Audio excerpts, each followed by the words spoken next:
History is written by the victors. But what about the stories they don't want you to hear? The untold horrors, the hidden conspiracies, the forgotten atrocities that lurk beneath the surface of our past. This is not the history they teach in school. This is the dark side of history, where truth is stranger than fiction, and reality is more terrifying than nightmares, from ruthless rulers to chilling unsolved mysteries. From the depths of ancient bloodshed to the secret plots that shaped our world. Welcome to a journey through history's darkest chapters. This is Dark Diaries.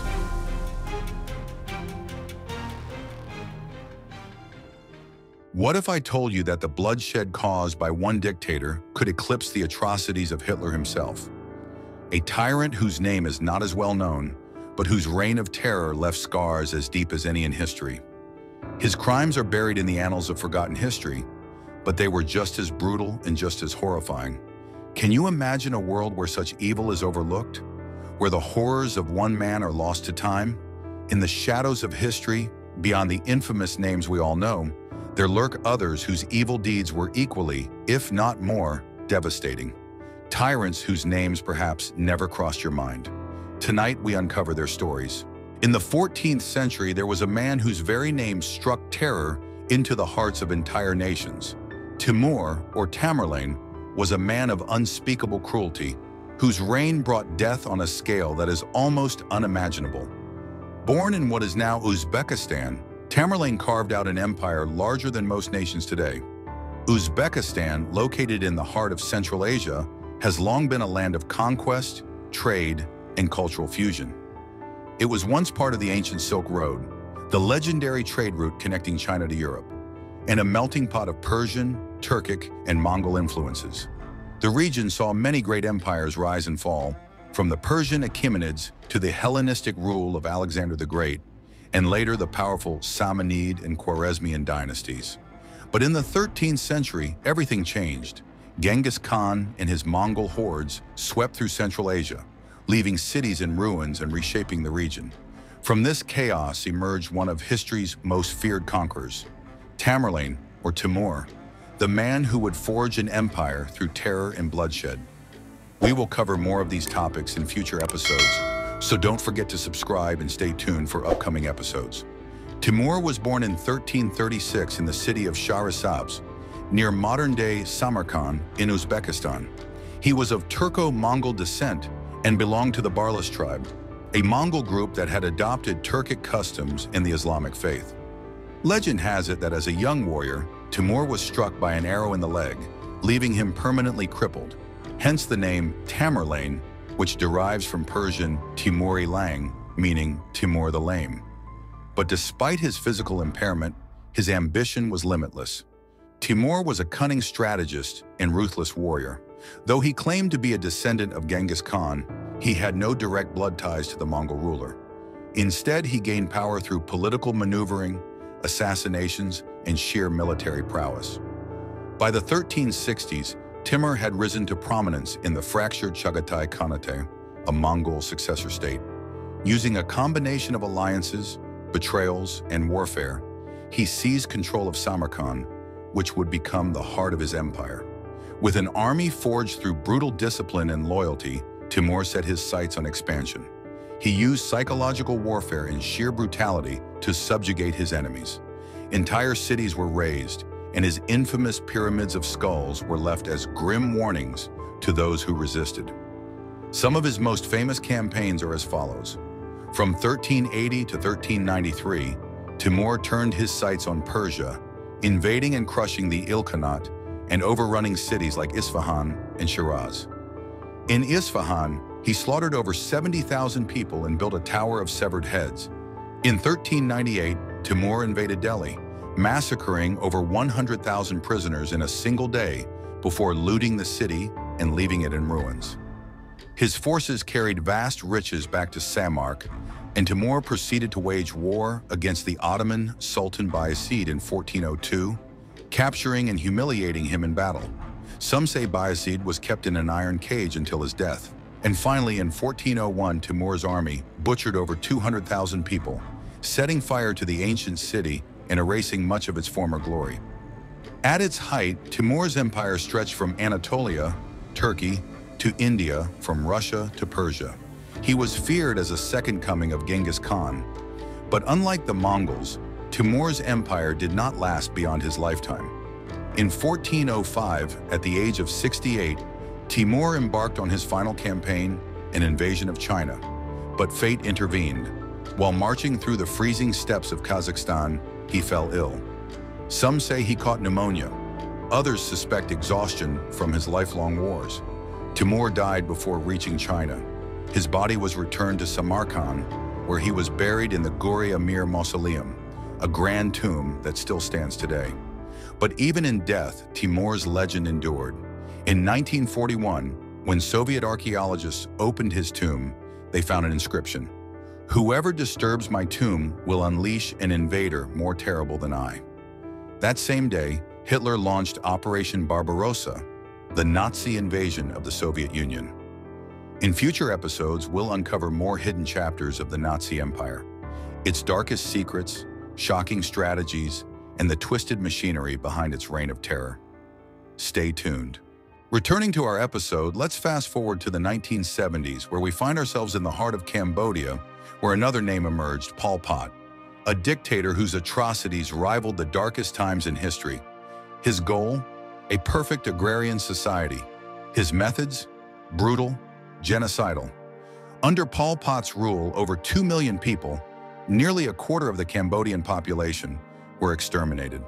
Cambodia, a Southeast Asian nation, is home to one of the greatest civilizations in history, the Khmer Empire, which reigned from 802 to 1431. The Khmer built the magnificent Angkor Wat, the largest religious monument in the world, and ruled vast territories stretching across modern-day Thailand, Vietnam, and Laos. However, after the empire's decline, Cambodia became a battleground for regional powers, including Vietnam and Thailand, and later fell under French colonial rule from 1863 to 1953. After gaining independence in 1953 under King Norodom Sihanouk, Cambodia was soon drawn into the horrors of the Cold War, setting the stage for the rise of one of the most brutal dictators in modern history, Pol Pot. Pol Pot was born Saloth Sar in 1925 in Prek Spav, Cambodia. He came from a relatively well-off farming family and received a traditional Buddhist education. However, his life took a radical turn when he was sent to study in France in the late 1940s. While in Paris, he was introduced to Marxism and communism, joining the French Communist Party and becoming involved with leftist intellectuals. Inspired by Mao Zedong's revolution in China and Stalin's purges in the Soviet Union, he became convinced that Cambodia needed its own agrarian communist revolution. After returning to Cambodia in 1953, Pol Pot joined the Communist Party of Kampuchea, also known as the Khmer Rouge. Over the next 2 decades, he steadily climbed the ranks, forming alliances with radical communists and launching a guerrilla war against the Cambodian government. During the Vietnam War, which waged from 1955 to 1975, Cambodia was caught between North Vietnamese Communist forces and U.S.-backed South Vietnamese troops. The U.S. feared Cambodia would fall to communism, leading to massive American bombing campaigns. Between 1969 and 1973, the U.S. dropped over 500,000 tons of bombs on Cambodia, targeting North Vietnamese bases. These airstrikes killed tens of thousands of civilians and devastated rural areas, pushing many Cambodians to support the Khmer Rouge, who promised to overthrow the corrupt U.S.-backed government. By 1975, the U.S. had withdrawn from Vietnam, and Cambodia's government, led by Lon Nol, was weak and isolated. The Khmer Rouge, led by Pol Pot, captured Phnom Penh on April 17, 1975, marking the start of one of the bloodiest genocides in history. Upon seizing power, Pol Pot sought to turn Cambodia into a classless agrarian utopia. But instead, he created a nightmare. Inspired by Mao's Cultural Revolution, he abolished cities, schools, money, religion, and intellectualism. The Khmer Rouge emptied Phnom Penh, forcing millions into the countryside.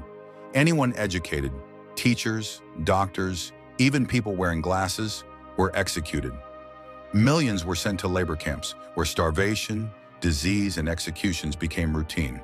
Pol Pot's regime created execution sites across Cambodia, later known as the killing fields. Victims were brutally slaughtered, often with blunt weapons to save bullets. The infamous Tuol Sleng S21 prison became a torture center where thousands were interrogated and killed.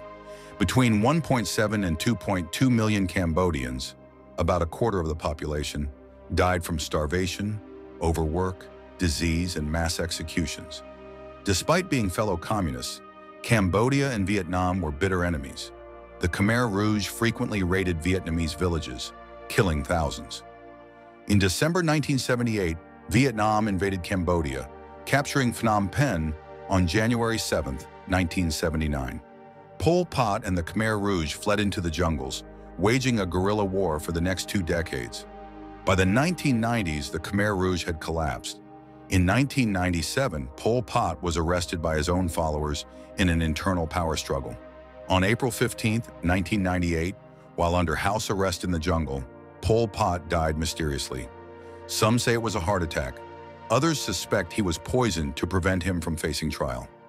His body was hastily cremated and his ashes scattered in the jungle, an unceremonious end for one of history's most brutal dictators.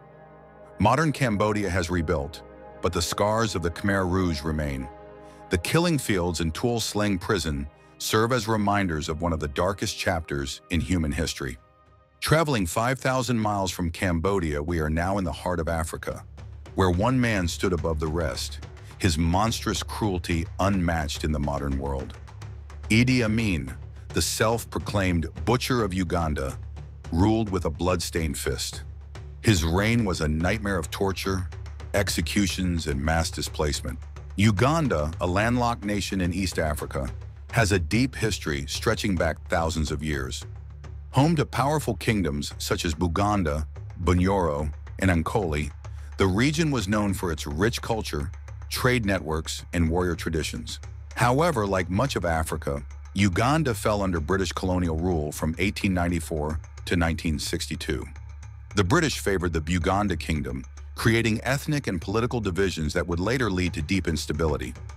After gaining independence in 1962, Uganda initially had hope for prosperity, but political turmoil soon followed.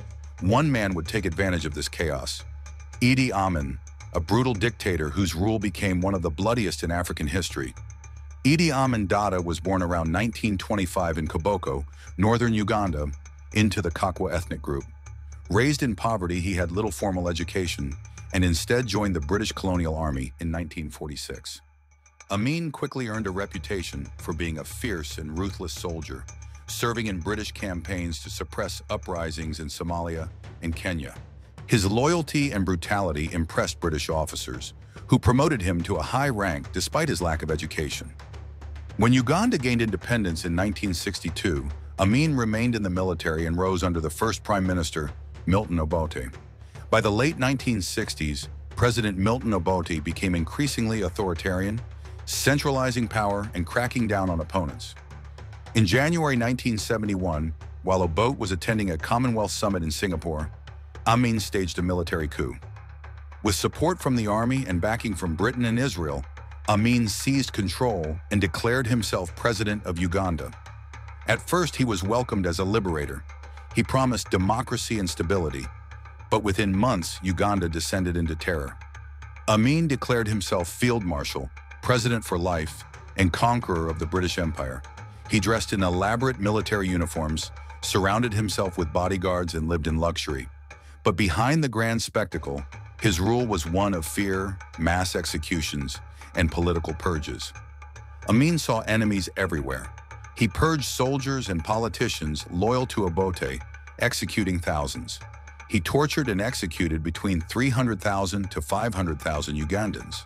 Groups such as the Acholi and Langi ethnic groups, who were suspected of disloyalty, were systematically massacred.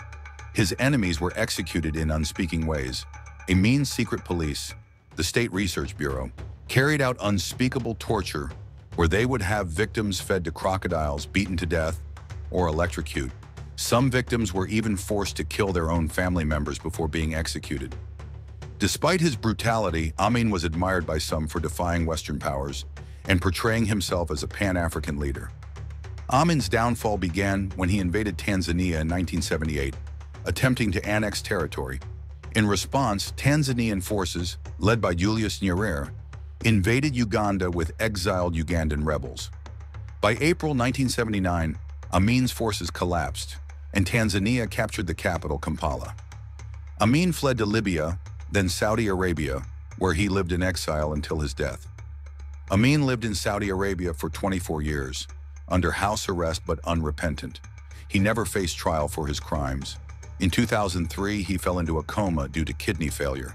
Despite pleas from Ugandans to return him for justice, he died in Saudi Arabia on August 16, 2003, buried in obscurity. Uganda never fully recovered from Amin's rule. His genocides, economic collapse, and ethnic divisions left scars that still affect the country. Although later leaders like Yoweri Museveni, who has ruled since 1986, restored stability, Uganda remains plagued by corruption, human rights abuses, and dictatorship-like rule. Idi Amin remains one of history's most brutal tyrants, a man who claimed to be a hero but left his country in ruins. But perhaps one of the darkest figures in history has been largely forgotten by the world. King Leopold II of Belgium, his empire was not in Europe, but in Africa. In the Congo Free State, he built an empire of terror, using forced labor to exploit resources and enslave millions of Africans. Leopold II was born on April 9, 1835, in Brussels, Belgium, to King Leopold I, the first monarch of Belgium. As the second son, he was not initially destined to rule. However, after the death of his older brother, Leopold became the heir to the Belgian throne. From a young age, he was ambitious, calculating, and obsessed with expanding Belgium's power. Unlike other European empires such as Britain and France, Belgium was small and lacked overseas colonies. Leopold saw this as a problem that needed to be fixed. In 1865, Leopold II ascended the throne after the death of his father. He ruled Belgium constitutionally, meaning he had limited political power within his own country. But his true ambitions lay elsewhere, in Africa. Leopold had no interest in ruling Belgium alone. He wanted an empire, and when European nations began their scramble for Africa in the late 19th century, Leopold saw an opportunity. In 1876, Leopold created the International African Association, presenting it as a humanitarian and scientific organization dedicated to civilizing Africa and ending the slave trade. But this was a lie. His true goal was to seize control of land for his personal enrichment. In 1885, at the Berlin Conference, European powers divided Africa among themselves. Using deceitful diplomacy, Leopold convinced world leaders to grant him personal control of the Congo Basin, a region 76 times the size of Belgium. He named it the Congo Free State, but it was not free at all. Unlike other European colonies, the Congo was not ruled by Belgium. It was Leopold's personal property, and he exploited it for his own gain. Leopold's rule over the Congo became one of the greatest humanitarian disasters in history. During the late 19th century, the global demand for rubber skyrocketed, and the Congo was home to some of the largest rubber forests, which led to Leopold using forced labor to extract rubber, turning the Congolese people into slaves under a brutal system of terror. Between 1885 and 1908, an estimated 10 million Congolese people died due to Leopold's reign, through execution, starvation, disease, and brutal forced labor. One of the most infamous practices was cutting off the hands of those who failed to meet rubber quotas. Soldiers collected baskets of severed hands to prove they had punished the workers. Some even used the hands as currency. The world was beginning to learn the truth, and outrage was growing. In 1908, Belgium officially took control of the Congo, stripping Leopold of his personal colony. The land was renamed Belgian Congo, and while conditions improved slightly, exploitation continued under colonial rule. But Leopold had already amassed an enormous fortune, estimated at over $1 billion in today's money, from Congo's resources. He used this wealth to build extravagant palaces and monuments in Belgium, while millions suffered. Leopold II died on December 17, 1909, despised by his own people. He was so hated that his funeral procession was booed, and his statues were later defaced. For decades, Belgium covered up his crimes, portraying him as a great builder and philanthropist. However, the truth could not be hidden forever. Today, Leopold is remembered as one of history's worst tyrants, a man whose greed and cruelty led to one of the deadliest genocides in history. The world remembers Hitler, but what about the tyrants who committed just as much, or even worse, suffering? The forgotten dictators whose blood-stained legacies have been hidden in the shadows of history? What does it say about us that we choose not to remember them?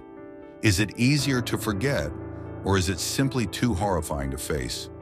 These men were not mere footnotes in history. They were monsters whose impact is felt even today. And perhaps, just perhaps, the darkness of their legacies should never be allowed to fade. As we close the chapter on history's most brutal tyrants, we're reminded that evil isn't always where we expect it. But what happens when darkness hides behind a beloved face? Next week, join us for the secret crimes of historical icons, where we uncover the hidden sins of figures the world once admired. The truth, as always, is far more unsettling than the myth. Don't forget to like, subscribe, and turn on notifications so you won't miss our next journey into history's darkest secrets. Until then, stay curious, stay cautious, and remember, the past is never as innocent as it seems.